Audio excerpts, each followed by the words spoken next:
నేటి వాగ్దానము దావీదు వ్రాసిన కీర్తన 37:6. మధ్యాహ్నము వలె నీ నిర్దోషత్వమును వెల్లడిపరుచును.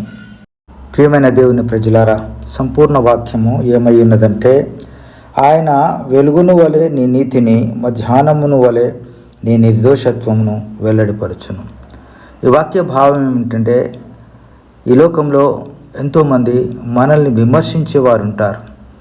వారి తప్పులు వారు ఎరగరు.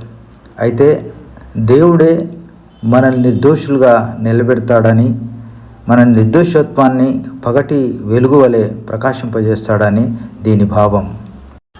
దేవా, మేము నీ పరిచర్యలో కొనసాగుతున్నప్పుడు సాతానుడు మాపై దోషారోపణ చేయుచుండగా నీ వెలుగులో మమ్మును నిర్దోషులుగా చూపించుమని, నీ పరిచర్యలో కొనసాగింపజేసుకోమని యేసయ్య నామంలో ప్రార్థిస్తున్నాం తండ్రి. ఆమెన్.